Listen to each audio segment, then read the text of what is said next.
Chapter है day 5 का। ये पूरे एंशियंट इंडिया का सबसे क्रूशल चैप्टर है, बिकॉज ये चैप्टर है जैनिज्म एंड बुद्धिज्म को लेके। और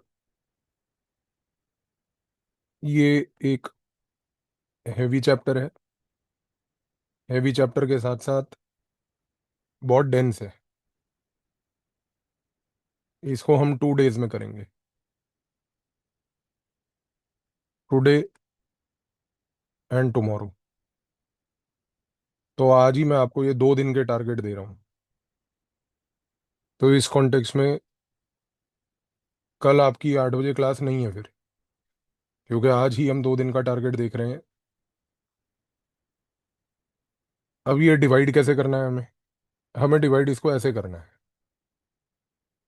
आज आप पढ़ोगे बुद्धिज्म वाला पोर्शन, जो चैप्टर के इनिशियल पार्ट में है, और कल आप पढ़ोगे जैनिज्म वाला पोर्शन।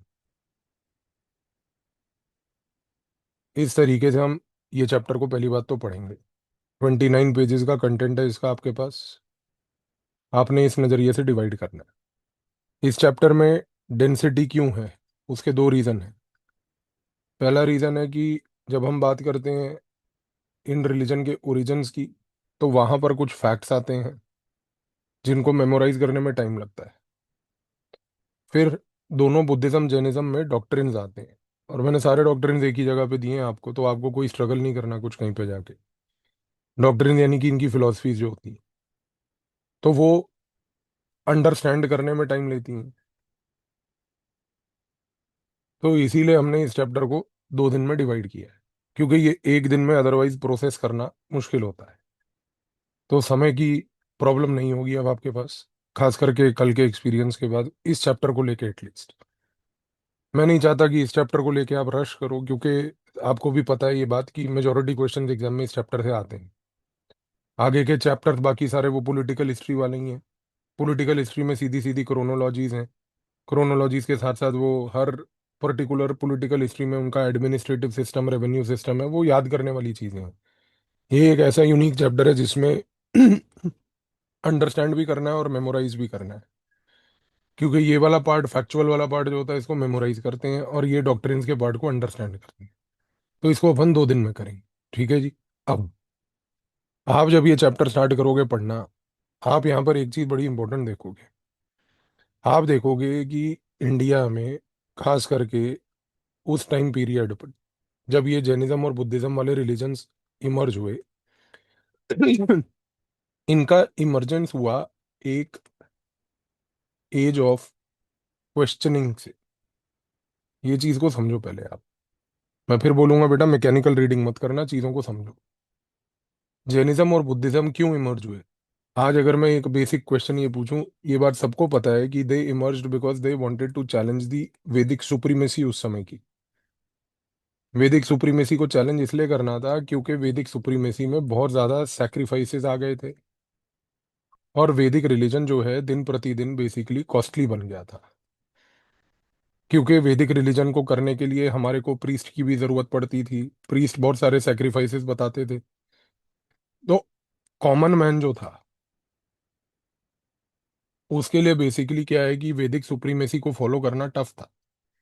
अब इस कॉन्टेक्स्ट में हम कहते हैं कि पहली बात तो जैनिज्म और बुद्धिज्म का यहाँ पर एक ओरिजिन हुआ। और ये जो ओरिजिन हुआ इस कॉन्टेक्स्ट में, इस ओरिजिन को हम लोग कहते हैं एक इंटेलेक्चुअल डेमोक्रेटाइजेशन। आपको मैं एक चीज ये यहाँ पर बताना चाहूंगा कि ये इंटेलेक्चुअल डेमोक्रेटाइजेशन इसलिए इम्पोर्टेंट है क्योंकि जब जब इंडिया की सोसाइटी में हमने रिलीजियस लेवल पर रिजिडिटी देखी है, सोसाइटी ने इस रिजिडिटी को रिस्पोंड किया है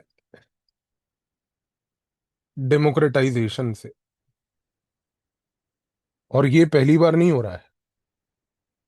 मैं आपको ये इसलिए बोल रहा हूँ क्योंकि यूपीएससी अब आपको जिस प्रकार के उन्होंने 2026 में क्वेश्चन पूछे हैं, वो इसी तरीके से आगे 27 में पूछेगा।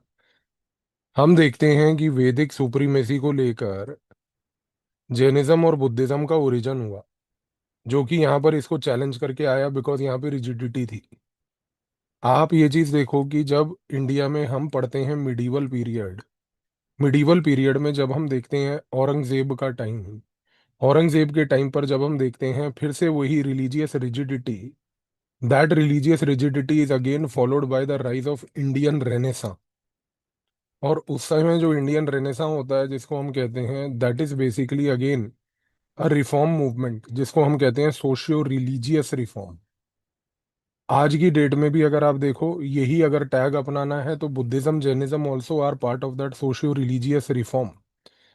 यूपीएससी अब आपसे ये पूछेगा sir, Indian renaissance is basically Buddhism plus Jainism 2.0। ये पॉइंट समझ आया? 2.0 क्यों?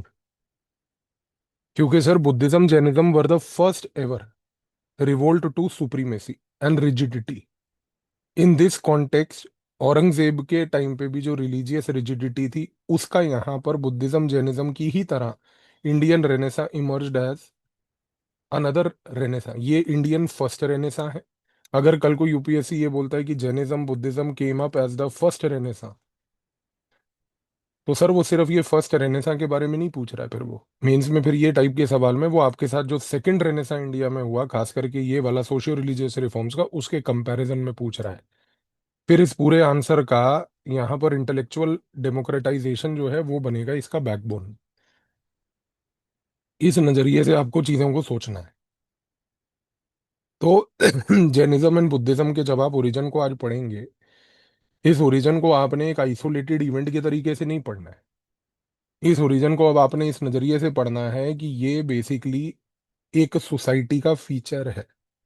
और ये इसको आपने सोसाइटी के इस फीचर की तरह पढ़ना है कि जब जब इंडियन सोसाइटी में अगर रिजिडिटी, अगर सैक्रिफाइसेस, अगर रिलीजन दिन प्रतिदिन कॉस्टली होगा, उसका रिस्पॉन्स सोसाइटी खुद देगी डेमोक्रेटाइजेशन करके।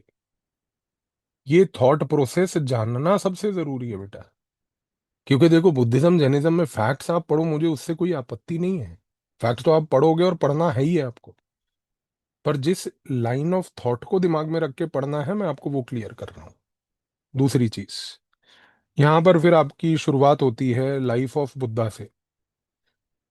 चैप्टर में आप आगे देखोगे कि गौतम बुद्ध की लाइफ के बारे में चर्चा है। गौतम बुद्ध की लाइफ के बारे में जब हम चर्चा करते हैं, हम कहते हैं कि भाई वो एक एरिस्टोक्रेटिक फैमिली में बॉर्न हुए। उसके बाद उनके पास दुनिया के सारे वर्ल्डली प्लेजर्स थे। लेकिन फिर उन्होंने कुछ इवेंट्स ऑब्जर्व किए।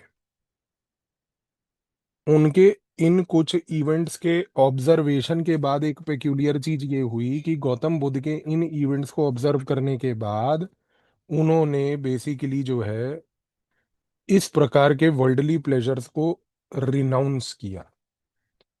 आप जब ये चैप्टर पढ़ोगे आप देखोगे उस चैप्टर में ये लिखा है कि जब गौतम बुद्ध का बर्थ हुआ था, उस समय उनके ऊपर ऐसा बोला जाता है कि 32 फिजिकल मार्क्स पाए गए थे।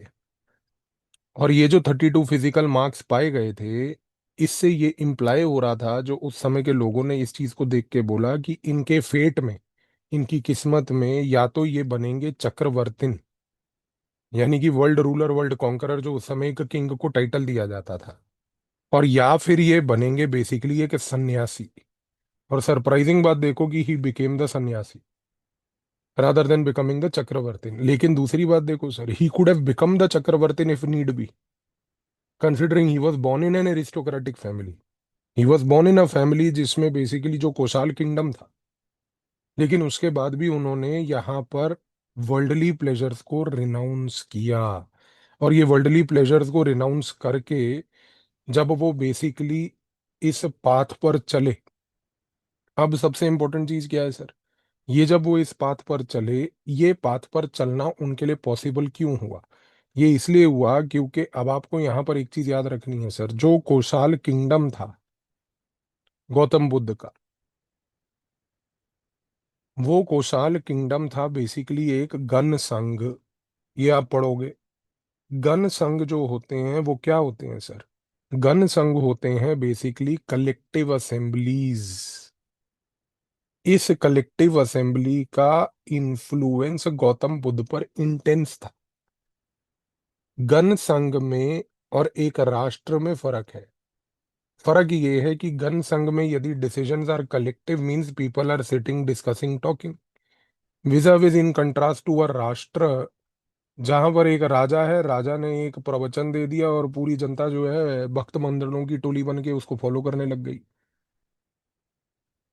यानी कि sir Gautam Buddha had an upbringing in an environment where collective assembly was there.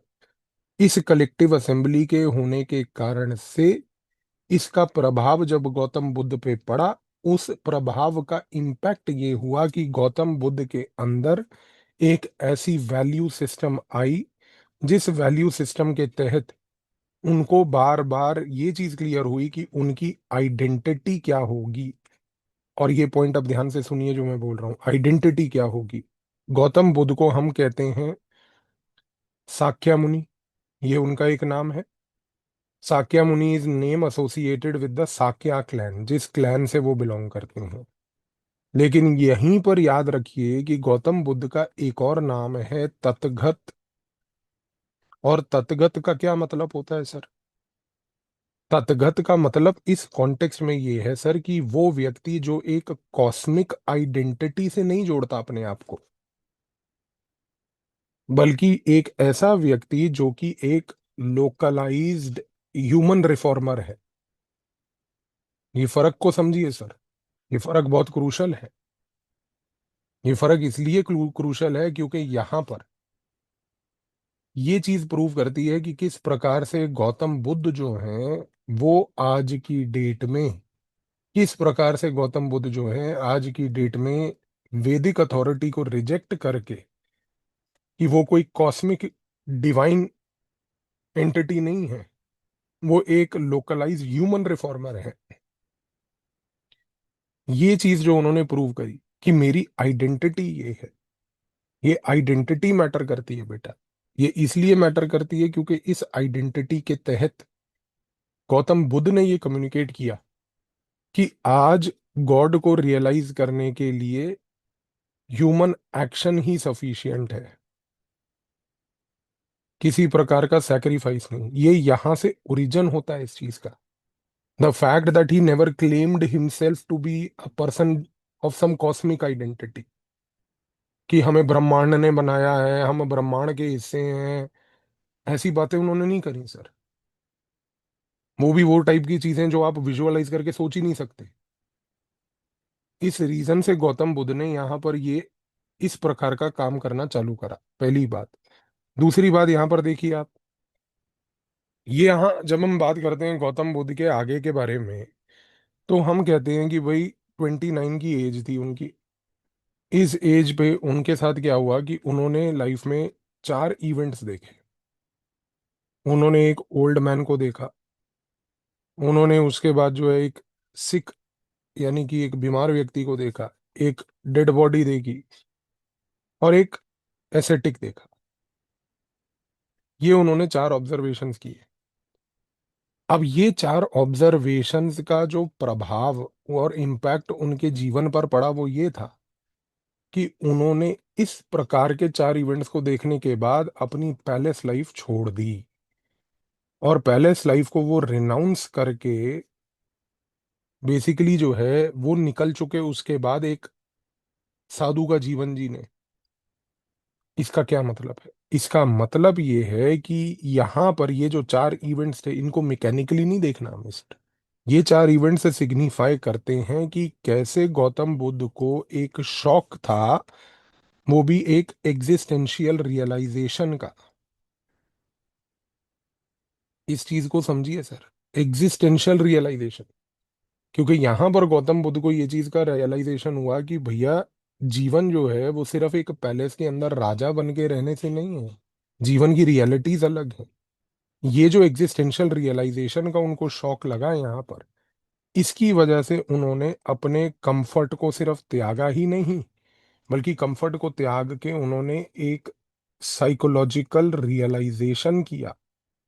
और ये जो साइकोलॉजिकल रियलाइजेशन था उनका, कि भाई मुझे किसी प्रकार की आर्टिफिशियल लग्जरी में नहीं रहना, मुझे बेसिकली इन्वेस्टिगेट करना है यूनिवर्सल सफरिंग को।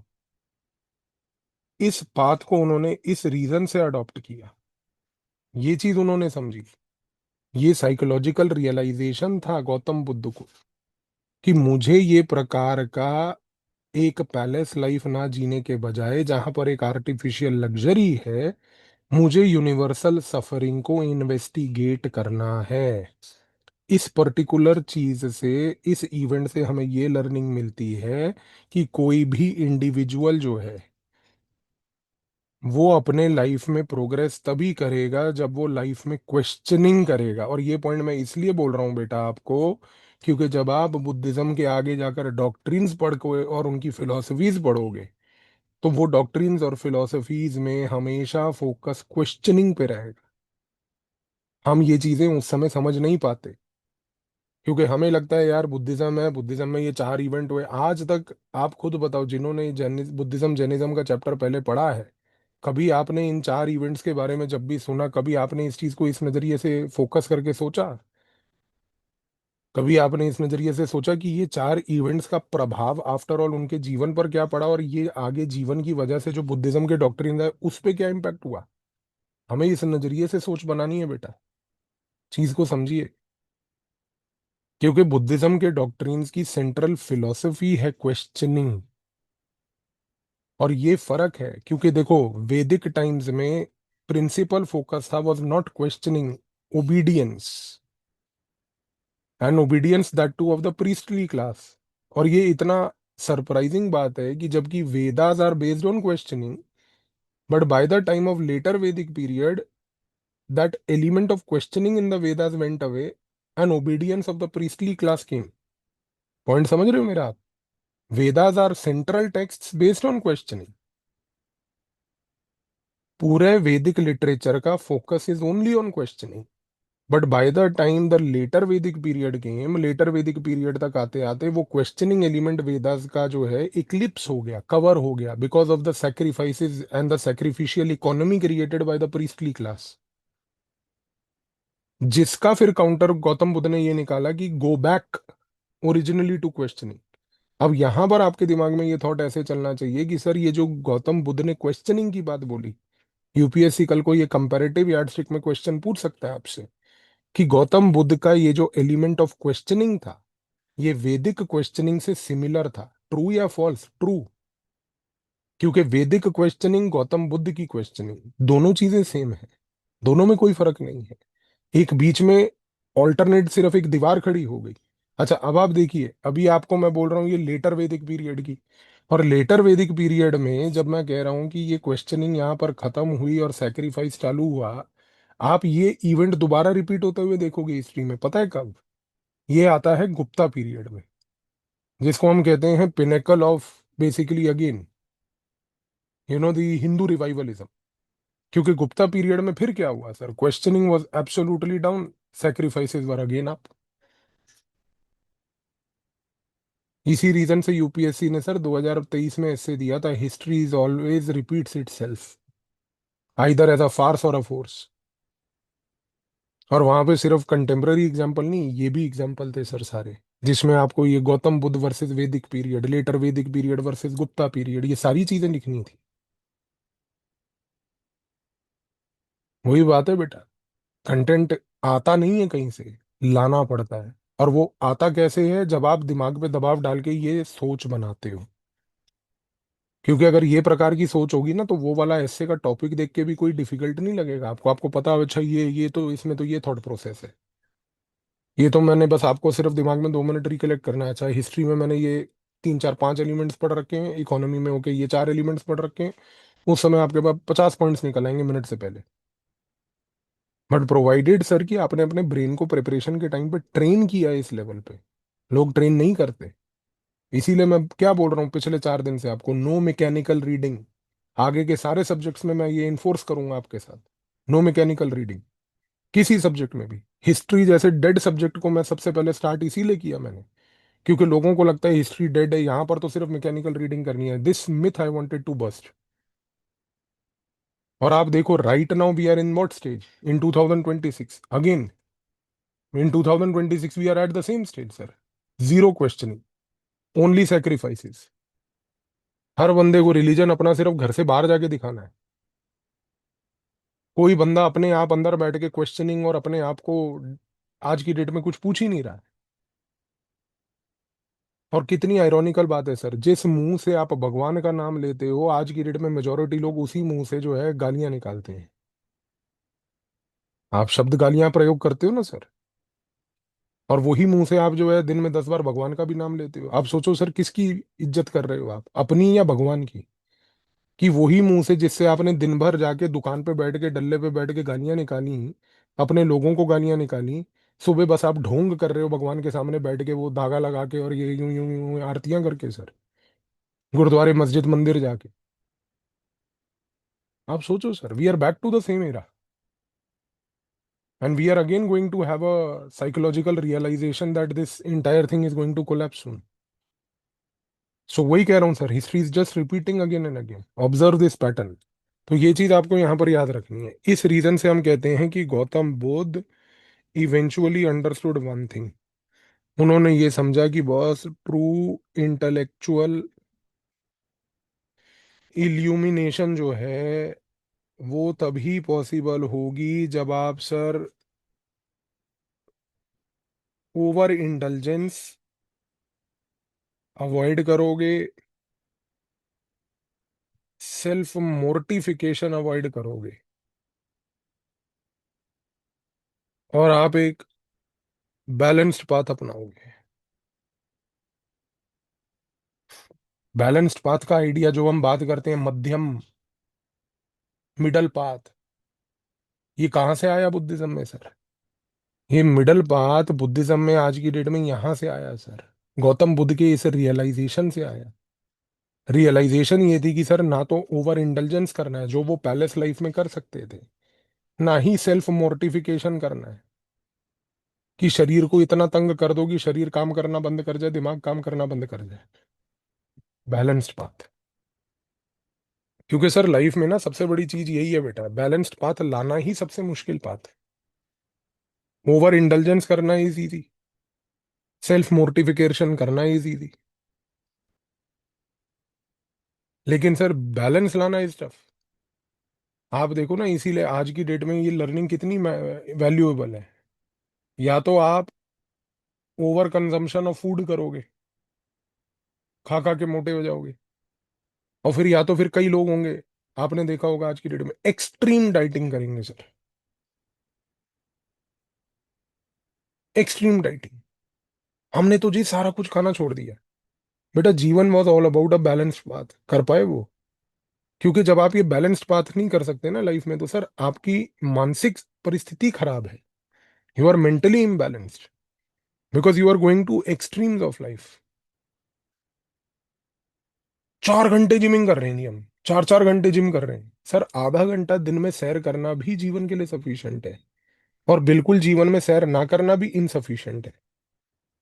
4 घंटे जाके जिमिंग कर करके बस वो रीले बना बना के डाल रहे हैं। आप सोचिए, मानसिकता सोचिए लोगों की सर। तो ये चीज को समझो। फिर गौतम बुद्ध के केस में हम एक बड़ी इंपॉर्टेंट चीज ये पढ़ते हैं कि उनका टर्निंग पॉइंट कब आया सर। उनका टर्निंग पॉइंट आता है एट द एज ऑफ 35, और वो 35 पे टर्निंग पॉइंट आता है जब वो मिल्क और राइस एक्सेप्ट करते हैं, और वो मिल्क और राइस एक लो कास्ट की लड़की से एक्सेप्ट करते हैं जिसका नाम होता है सुजाता। और फिर वो पीपल के पेड़ के नीचे बैठ जाते हैं। अब ये इवेंट कितना महत्वपूर्ण है सर? ये इसलिए महत्वपूर्ण है क्योंकि यहाँ पर गौतम बुद्ध ने कम्युनिकेट करने की कोशिश की कि लाइफ में सर ट्रू एनलाइटनमेंट कब आती है। ट्रू एनलाइटनमेंट आती है जब आप सोशल बैरियर्स को ब्रेक करें, और ये एथिक्स के लिए कितना इंपॉर्टेंट पॉइंट है सर। ट्रू एनलाइटनमेंट कब आएगा सर? ट्रू इनलाइटनमेंट आएगा जब आप सोशल बैरियर्स को ब्रेक करें। और सोशल बैरियर को ब्रेक करने का मतलब ये है कि यहाँ पर जब उन्होंने एक लो कास्ट गर्ल सुजाता से मिल्क और राइस का खाना एक्सेप्ट किया, तो उन्होंने इस चीज को माना कि इंसान में कोई बैरियर नहीं है, कोई डिफरेंस नहीं है गौतम बुद्ध में, जो कि एक एरिस्टोक्रेटिक फैमिली से आते हैं, विजा विज एक लो कास्ट गर्ल जिसके हाथ से उन्होंने खाना एक्सेप्ट किया। इनलाइटनमेंट का स्पार्क यहां से शुरू होता है। इनलाइटनमेंट का स्पार्क यहां से आता है। इनलाइटनमेंट आज की डेट में सिर्फ ये नहीं आती है सर कि हमने जो है जी चार गरीबों को खाना खिला दिया। आजकल की डेट में तो सर गरीबों को खाना देने के लिए भी रील बनाई जा रही है। मैंने एक देखा इंस्टाग्राम पे, आपने भी शायद देखा होगा, एक सरदार है पंजाब में, बड़ा पॉपुलर है वो पहले ना अपनी कार में आएगा माइक वाइक लगा के, फिर एक वो गरीब देखेगा सामने, फिर वो गरीब को भी माइक लगाया होगा, पहले ही प्री रिकॉर्ड हो रहा होता है सारा इवेंट। फिर उसके पास जाएगा, उसके कंधे पे हाथ रखेगा, क्या हाल है भैया, कैसे हैं भैया, ठीक है भैया, आपको जीवन में कुछ चाहिए भैया, मेरे को भगवान ने आपके पास भेजा है, भगवान ने तो तेरे को ही भेजा है। फिर उसको वो कुछ सामान देगा, फिर एक पूरी कोरियोग्राफी होगी, वीडियोग्राफी होगी, बढ़िया एकदम एडिटिंग होगी, सारे वो लिए जाएंगे अलग अलग प्रकार के पोजेज में फोटोग्राफ्स, और फिर एक बढ़िया सी धांसू टाइप की रील बनेगी, फिर वो जो है इंस्टाग्राम पे अपलोड की जाएगी। और वो आदमी अपने प्रोफाइल में लिखता है मैं एक बहुत बड़ा फिलेंथ्रोपिस्ट हूँ। सर फिलेंथ्रोपी दिल से होती है, लोगों की वैलिडेशन से नहीं होती, और अगर करनी थी तो दिखाने की क्या आवश्यकता थी सर। तो चीज को समझो sir, compare this. Gautam Buddha ने किया ये, एरिस्टोक्रेटिक फैमिली के थे सर, वो भी इस पूरे इवेंट को कोरियोग्राफ करवा सकते थे, इस इवेंट के ऊपर वो स्टोरीज लिखवा सकते थे अगर वो चाहते तो। जैसे एक महापुरुष ने लिखवाई भी थी अभी एक स्टोरी, आपने देखा होगा कि मैं बचपन में था, मैं खेलता था, फिर एक बॉल चली गई, फिर मगरमच्छ के मुंह में थी, मैंने मगरमच्छ का मुंह खोला, उसके अंदर से जाके बॉल निकाल ली। लोग करवाते हैं ये काम। लेकिन यही फर्क है सर ऐसे घटिया लोगों में विज़ाविज़ गौतम बुद्ध में। इसीलिए ये गौतम बुद्ध है जिनको कितने हजार साल के बाद भी याद रखा है। और फिर यहाँ पर ऐसे लोग होंगे जिनको अगले 10 साल के बाद भी लोग गाली दे के ही याद रखें। फर्क ये है। सोचो इस चीज को सर। तो ये चीज आपको यहाँ पर सबसे इंपॉर्टेंटली समझनी है। इसके बाद जब हम बात करते हैं गौतम बुद्ध की, आप पढ़ोगे इस चैप्टर में उनके रिप्रेजेंटेशन के बारे में, जिस प्रकार से गौतम बुद्ध को आर्ट फॉर्म्स में रिप्रेजेंट किया गया है। ये आर्ट फॉर्म्स में जो उनका रिप्रेजेंटेशन है ना सर, ये एक फोकस है एब्स्ट्रैक्ट चीजों पे नहीं, बल्कि फोकस है सबसे इंपॉर्टेंटली उनके एक्शंस पे। और ये पॉइंट मैं क्यों बोल रहा हूँ, क्योंकि ये बहुत इंपॉर्टेंट चीज है समझनी। आप गौतम बुद्ध के अलग अलग पोजेस देखो सर, एक उनकी पोज है एम्प्टी सीट, वज्रासना जिसको हम कहते हैं सर। एक उनकी पोस्चर है जिसमें हम उनको कहते हैं कि वो बेसिकली बैठे हुए हैं, सिटिंग पोस्चर, पद्मासना जिसको हम कहते हैं। एक उनका पोस्चर है सर जिसमें हम उनको कहते हैं पादुका। पादुका का मतलब है जिसमें उनके हम लोग फुटप्रिंट्स देखते हैं। All these are signifying something sir. जब वो एम्प्टी सीट पे बैठे हैं, इट इज उस टाइम पे एम्फसाइजिंग द फैक्ट कि उनका एक फिजिकल प्रोसेस ऑफ मेडिटेशन चल रहा है। जब गौतम बुद्ध एक सिटिंग पोस्चर में यहाँ पर बैठे हैं, वो भी यहाँ पर यही सिग्निफाई करता है कि गौतम बुद्ध ध्यान कर रहे हैं। और यहाँ पर जब हम पादुक की बात करते हैं तब हम कहते हैं it is his departure and a cycle of rebirth that comes. तो चीज को समझिए सर यहाँ पे, एब्स्ट्रैक्ट आर्ट से एक्शनेबल आर्ट। ये इसलिए बोल रहा हूँ क्योंकि सर जब आप आर्ट एंड कल्चर पढ़ते हो ना सर, उसको उस समय रटना नहीं है, समझना है। समझना है कि वो आर्ट क्या कम्युनिकेट करने की कोशिश कर रही है। वो कम्युनिकेट ये करने की कोशिश कर रही है कि कैसे आज की डेट में एक्शंस और कर्मा पे ध्यान दिया गया जब गौतम बुद्ध को रिप्रेजेंट किया गया। आज गौतम बुद्ध हम देखते हैं कि सर कभी वो लेटे हुए पोस्चर में दिखाए जाते हैं, कभी बैठे हुए पोस्चर में दिखाए जाते हैं, कभी ध्यान के पोस्चर में दिखाए जाते हैं। इसलिए क्योंकि वो किसी एब्स्ट्रैक्ट फिलोसफी को नहीं कम्युनिकेट कर रहे, रियल ह्यूमन वर्ल्ड को कम्युनिकेट कर रहे। उनके पूरे रिप्रेजेंटेशन से ये चीज कम्युनिकेट हो रही है कि गॉड को कोई भी पर्सन रीच कर सकता है। गॉड को कोई भी पर्सन रीच कर सकता है, आपको बीच में इंटरमीडियरी नहीं चाहिए सर। इंटरमीडियरी नहीं चाहिए आपको। आर्ट से ये रिप्रेजेंटेशन हो रही है सर। तो ये चीजें आपको इस नजरिए से देखनी है सर, यहाँ पर with respect to Gautam Buddha खास करके। और जब आप ये सब चीजें इस नजरिए से सोचेंगे तब आपको बुद्धिज्म पढ़ने में डिफिकल्टी नहीं आएगी।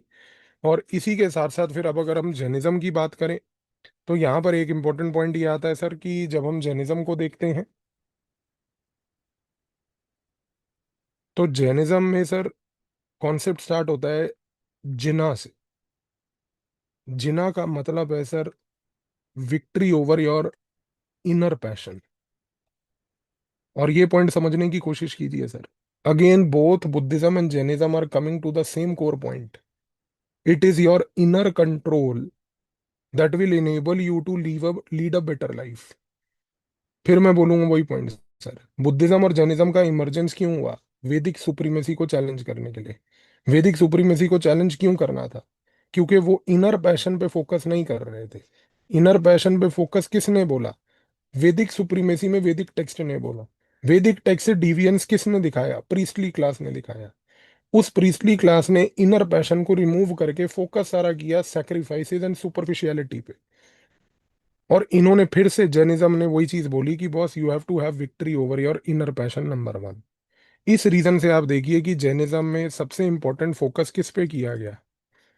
क्या जैनिज्म में फोकस ये किया गया कि हम कोई डिवाइन इंटरवेंशन पे भी ध्यान देंगे? बिल्कुल नहीं। क्या जैनिज्म पे फोकस ये किया गया कि हम जो है किसी प्रकार का डिवाइन क्रिएशनिज्म पे फोकस करें, कि कोई एक डिवाइन क्रिएटर है वर्ल्ड का? बिल्कुल नहीं। जैनिज्म पे फोकस सिर्फ और सिर्फ एक ही चीज पे किया गया सर, और वो था यहाँ पर स्पिरिचुअल लिबरेशन। और ये स्पिरिचुअल लिबरेशन का जो पाथ जैनिज्म ने प्रोवाइड किया वो सबसे इंपॉर्टेंट पता है क्या था सर? Self directed path.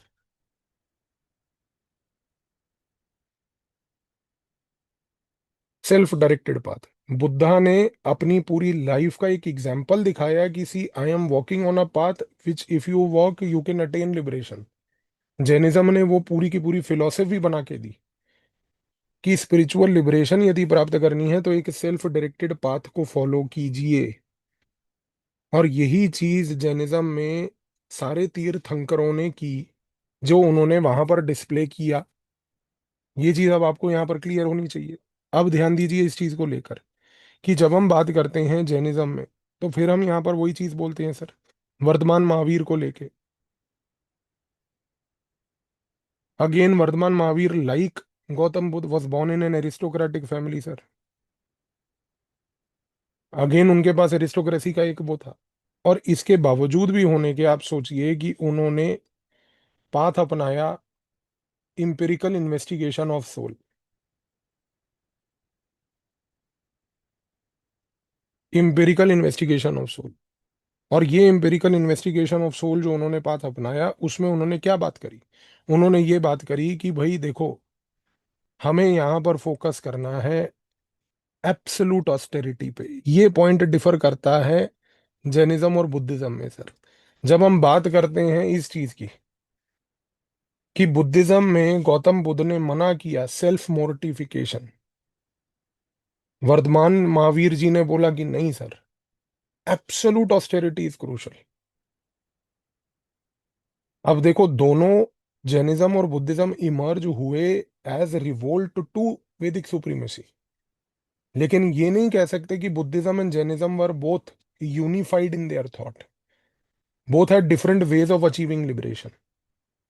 एक थॉट जो दोनों में यूनिफाइड था कि लिबरेशन कैसे अचीव होगी, वो ये है कि भाई उसके लिए आपको कोई इंटरमीडियरी नहीं चाहिए, प्रीस्ट नहीं चाहिए। लेकिन दोनों ने ये चीज एम्फोसाइज करी कि सर एप्स यहां पर पाथ अलग अलग होंगे। गौतम बुद्ध ने कहा यार मिडल पाथ फॉलो करो, लेकिन वर्धमान महावीर ने कहा एब्सोलूट ऑस्टेरिटी सर। और एब्सोलूट ऑस्टेरिटी को हमें अब इस नेगेटिव नजरिए से नहीं देखना है सर। लोग कहते हैं कि sir absolute austerity self mortification negative है सर। ये इसलिए इंपॉर्टेंट है सर क्योंकि यहाँ पर वर्धमान महावीर और जैनिज्म में जो प्रिंसिपल फोकस है वो पता है क्या है sir? Renouncing worldly pleasures. Jainism का प्रिंसिपल फोकस ये है कि sir you have been given a life, live a life in a normal way. आप जब वर्ल्डली प्लेजर्स के पीछे भागते हो तो प्रॉब्लम आती है कि sir your mind control weakens, mind control weakens. क्योंकि sir a person who is running after worldly pleasures will always be a person who will have no control over his urges. उसके अंदर एक अर्ज बनी रहेगी और की। तो गौतम बुद्ध के मुताबिक सर वर्तमान Mahavir is giving a very crucial message sir.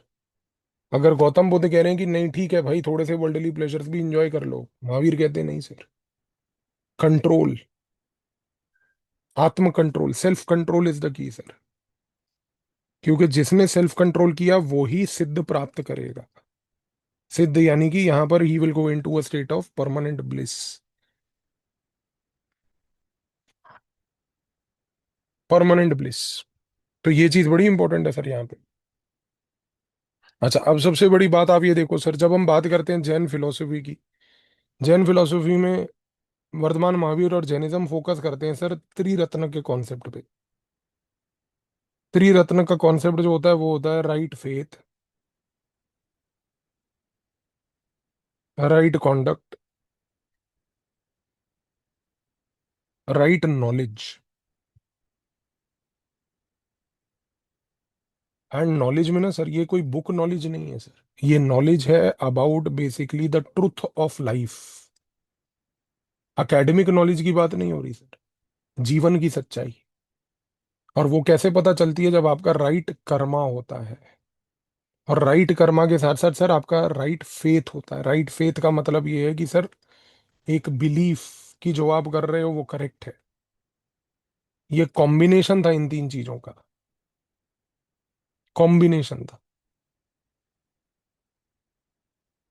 Sir. Jainism का आप देखो सर, कितनी आयरॉनिकल बात है कि सबसे क्रूशल डेवलपमेंट मॉडर्न टाइम्स में जो गुजरात स्टेट है जैनिज्म का, वहां पर हुआ। आज भी गुजरात में सबसे ज्यादा जैनी है। और देखो कितना डिविएंस है उन जैनियों में जो गुजरात में है और जो जैनिज्म गुजरात में ओरिजिनेट हुआ। जैनिज्म कहता है वर्ल्डली प्लेजर नहीं करने। पूरा गुजरात उसमें पागल हो रखा है। पैसा पैसा, मेरा दिख रहा का पैसा, मेरा दिख रहा का पैसा, यही लगा हुआ है उनका सुबह से रात। हालत देखो सर, क्या सोच रहे होंगे वर्तमान महावीर ऊपर बैठ के कि यार कहाँ मैंने ओरिजिनेट करवा दिया ये, और कहाँ मैंने इनका लिटरेचर लिखवा दिया। कोई दूसरा स्टेट ही पकड़ लेता। सोचो आप क्या हालात है। पैसे को लेके जो पागलपन हो रखा है, नशा हो रखा है यहाँ पे। सर मियरली सिर्फ अपने आप को जैनी कहने से आप जैनी नहीं हो जाएंगे ना सर। आपको ये प्रिंसिपल्स को फॉलो करना है अपने लाइफ में सर। और जिस पे कंट्रोल करना है जो वो है ही नहीं सर। तो यहाँ पर जैनिज्म में मेन पॉइंट आपको जो याद रखना है बेटा वो ये है, ट्रू बिहेवियरल रिफॉर्म। आज की डेट में जैनिज्म में ये बात बोली गई कि सर वो इंटेलेक्चुअल ट्रेनिंग से नहीं आएगा सिर्फ। इंटेलेक्चुअल ट्रेनिंग एक जगह है, बट ट्रू बिहेवियरल रिफॉर्म आएगा केवल और केवल एक ही चीज से, वो है एक प्रकार का ट्रांसफॉर्मेटिव चेंज इन कॉन्डक्ट। और देखो फिर मैं एक पॉइंट बोलूंगा यहाँ पर before we conclude this debate. Jainism में राइट कॉन्डक्ट पे फोकस किया गया। राइट कॉन्डक्ट पे फोकस करना मतलब राइट कर्मा पे फोकस करना। राइट कर्मा पे फोकस करना, सारे के सारे वैदिक टेक्स्ट का भी वही प्रिंसिपल था। वैदिक टेक्स्ट भी वही बात बोल रहा है, कर्मा पे ध्यान दो। भगवत गीता भी बोलती है कर्मा पे ध्यान दो। क्योंकि सारा गेम कर्मा का है। सही कर्मा होंगे। सही कर्मा इसलिए सेंट्रल है, इस चीज को समझो, क्योंकि सर आप सही कर्म करोगे ही तब जब आपको राइट नॉलेज होगी। आप सही कर्म करोगे ही तब जब आपको ये बिलीफ होगा कि मुझे सही जीवन जीना है। आज एक आदमी अगर गलत कर्म कर रहा है ना सर, तो उसका नॉलेज और उसका फेथ दोनों ही खराब है।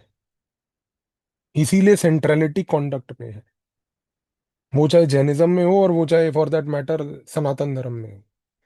इस कॉन्टेक्स्ट में एम्फोसिस ऑन कर्मा की वजह से। और यहाँ पर जब आप जैनिज्म पढ़ोगे ना सर, जैनिज्म में आप एक चीज ये भी देखोगे कि जैनिज्म में यहाँ पर महावीर ये भी कहते हैं कि भाई कार्मिक लिबरेशन होनी चाहिए। एक ऐसा पॉइंट आएगा आपके पढ़ाई के नोट्स में, कार्मिक लिबरेशन। कार्मिक लिबरेशन में वो बताते हैं जैनिज्म में कि जब एक व्यक्ति के लाइफ में जो उसका सोल होता है, जब वो सोल इम्प्योर होता है ना सर, तो उस आदमी को मुक्ति नहीं मिलती। आपके जो सोल के आसपास जितने इम्प्योर कार्मिक पार्टिकल्स चिपके होते हैं ना सर, जब तक वो कार्मिक पार्टिकल्स को आप रिमूव नहीं करोगे, यानी कि जब तक आप इस चीज का फेथ नहीं करोगे कि मेरे को अपना कर्मा इंप्रूव करना है, जब तक आप ये राइट नॉलेज नहीं लाओगे कि मेरे कर्मा गलत हो रहे हैं, तब तक आपको ब्लिस प्राप्त नहीं होगा। और सबसे इंपॉर्टेंट चीज यहाँ पर ये देखना कि इस कॉन्टेक्स्ट में आप जैनिज्म में एक चीज ये देखोगे एंड में, कि जैनिज्म की फिलॉसफी ये बोलती है कि सर जिस व्यक्ति ने अपने सोल की प्योरिटी कर ली, जिस व्यक्ति ने अपने सोल की प्योरिटी कर ली सर, वो ब्लिस प्राप्त करेगा ही करेगा, मोक्ष प्राप्त करेगा ही करेगा, वो मुक्ति प्राप्त करेगा ही करेगा। पर तब तक नहीं होगा ये जब तक आपकी सोल की प्योरिटी नहीं होगी। तो ये चीजें आपको यहाँ पर इस चैप्टर में इस नजरिए से ऑब्जर्व करनी है सर। समझ आई जी? थोड़ा सा कंसेप्चुअल चैप्टर है। मैं फिर बोलूंगा, ध्यान से पढ़िएगा, जल्दबाजी मत करिएगा। और 2 दिन का समय है, आज और कल। अपडेट मैं लेता रहूंगा रेगुलर, उसके बारे में आपको वरी करने की जरूरत नहीं है। नोट्स बनाने के इस चैप्टर में कोई अलग तरीके नहीं है, नॉर्मल है। उसी तरीके से बनाइएगा जैसे बाकी चैप्टर के बने। ठीक है जी, कंटिन्यू करो। मिलते हैं अभी 9 बजे करंट अफेयर में, और फिर आगे बढ़ते हैं।